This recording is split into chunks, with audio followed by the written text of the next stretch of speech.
Bonjour à tous, aujourd'hui je vais vous faire le bilan du challenge des NEWT, donc des aspics, les examens que passent les élèves de Poudlard en 7ème année, donc les derniers examens. Alors j'ai passé les NEWT avec Salomé de la chaîne Kiss the Librarian, Marion de la chaîne Entre les lignes et Chloé de la chaîne Quartier du livre, donc je vous les mettrai tous en description. J'ai pas du tout suivi les matières que j'avais passées pour les buses, parce que je suis logique. En gros les règles c'était il y a 3 challenges par matière, il faut avoir acceptable pour pouvoir passer à effort exceptionnel et effort exceptionnel pour pouvoir passer à optimal.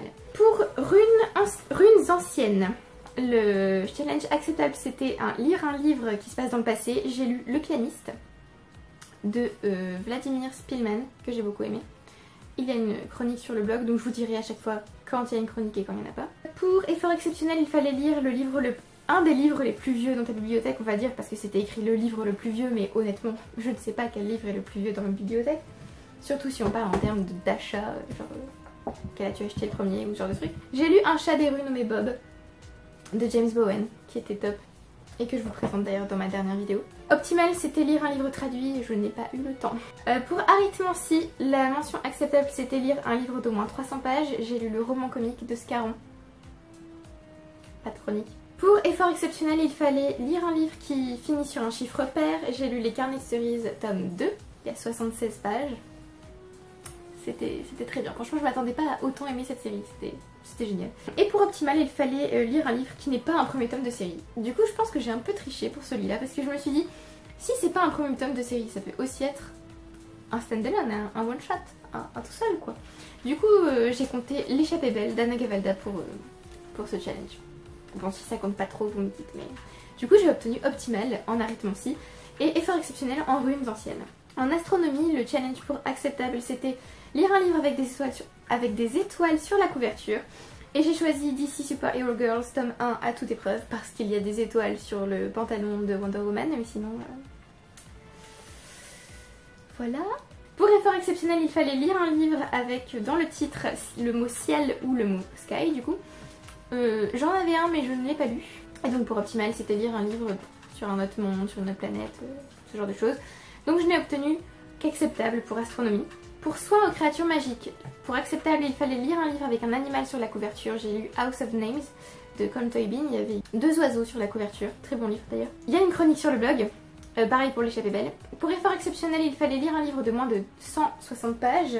J'ai lu Une maison de poupée d'Henrik Ibsen, 154 pages, excellent d'ailleurs. Pour optimal, il fallait lire un livre avec un dragon dans le livre, enfin que ce soit pour la couverture ou que ce soit dans n'importe, il fallait juste un dragon, de n'importe quelle manière que ce soit. J'ai lu Final Fantasy Lost Stranger tome 1 et il y avait un dragon dans le livre, donc voilà, c'était parfait. Je sais même pas qu'il y avait un dragon en fait, hein, je l'ai lu, j'ai fait... Bah il y a un dragon, mais c'est génial. Du coup j'ai obtenu optimal pour soin aux créatures magiques. Pour sortilège, pour acceptable, il fallait lire un livre avec de la magie. Donc j'ai lu Once Upon a Time, Shadow of the Queen, qui était pas mal. Pour effort exceptionnel, une couverture charmante. Donc j'ai choisi Les Prénoms épicènes d'Amélie Nothomb, parce que j'adore toutes les couvertures des romans d'Amélie Nothomb. Donc voilà, je trouve que la couverture est top. Et j'ai fait une chronique sur le blog. Et pour optimal, il fallait lire un livre qui allait te marquer. Et j'ai lu Only Ever Yours de Louise O'Neill, qui... certainement m'a marqué, c'est sûr. Et j'ai fait une chronique aussi. Donc j'ai obtenu optimal pour sortilège. Pour défense contre les forces du mal, je n'ai rien obtenu. Et donc acceptable, il fallait lire un dernier tome de série. Donc j'étais censée lire Unsnared de A.G. Howard, donc le dernier tome de la série Splintered, mais ça ne s'est pas fait. Pour effort exceptionnel, c'était un livre qui brille. Et pour optimal, un livre avec dark ou sombre, ténèbres dans le titre. Pour divination acceptable, il fallait lire un livre situé dans le futur. J'ai lu Library Wars, tome 1, Conflit, qui était top d'ailleurs. Il y a une chronique sur le blog. Pour effort exceptionnel, il fallait lire un livre de moins de 200 pages et j'ai lu Les Carnets de cerises, le premier tome, qui comptait 70 pages, quelque chose comme ça. Et pour optimal, c'était un livre lié à la mythologie. Et j'ai lu Ragnarok, The End of the Gods de E.S. Bayat, donc la fin des dieux en français. Qui m'a un peu déçue, mais je retenterai l'auteur. Peut-être que c'était le sujet qui a amené ce style, je ne sais pas.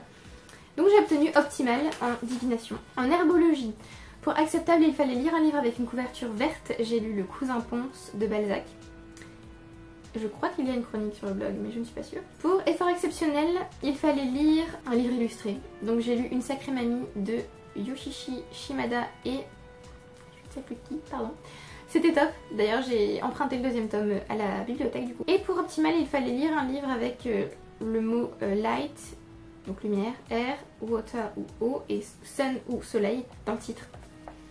Sun c'est pas fait. Donc j'ai obtenu effort exceptionnel en herbologie. Je n'ai rien obtenu en histoire de la magie, puisqu'en A il fallait lire un livre qui aurait sa place dans la bibliothèque de Poudlard et je n'ai pas fini ce livre. Voilà. Effort exceptionnel, c'est un livre publié il y a 5 ans et au moins 5 ans, et optimal moins de 400 pages. En étude moldue, il fallait lire un livre de ton auteur préféré. J'ai lu Stone May Trust de Margaret Atwood, donc 9 contes, et Margaret Atwood fait définitivement partie de mes auteurs préférés. Pour effort exceptionnel, il fallait lire une biographie, mais je n'en ai pas lu. J'ai lu des autobiographies, mais pas de biographie. Et pour optimal, il fallait lire une réécriture, donc du coup, vu que j'ai pas eu effort exceptionnel, j'ai pas pu avoir optimal, donc j'ai eu acceptable en étude moldue. En potion, pour acceptable, il fallait lire un livre avec une couleur dans le titre, donc j'ai lu Green Lantern sans peur. Green. Voilà. Pour effort exceptionnel, il fallait lire un livre avec un personnage principal masculin. J'ai relu Harry Potter, le premier tome, en audiobook. Et pour optimal, il fallait lire un livre de plus de 350 pages, et j'ai lu L'Acacia de Claude Simon, qui est très long, qui fait 371 pages. Donc j'ai obtenu optimal en potion et en métamorphose. Le premier, enfin pour acceptable, il fallait lire un livre avec une couverture grise. J'ai lu Une vie de Simone Weil, il y a une chronique sur le blog. Pour effort exceptionnel, il fallait lire un auteur inconnu, donc j'ai lu Rocky and the Phoenix de Stephanie Skylar. Et il y a aussi une chronique. Et pour optimal, c'était un livre avec des personnages royaux ou la royauté, ce genre de choses. Et je n'ai pas lu de livre pour ce challenge, du coup j'ai fini avec effort exceptionnel en métamorphose. Donc ça me fait 5 optimales, 3 efforts exceptionnels, 2 acceptables et 2 matières où je n'ai rien lu. Je pense que c'est pas si mal, hein, ça va, c'est pas mal, pas mal. Donc dites-moi si vous avez participé aux Newts et si vous avez obtenu optimal, effort exceptionnel ou acceptable dans quelle matière. Merci d'avoir regardé la vidéo jusqu'au bout, j'espère que vous avez apprécié.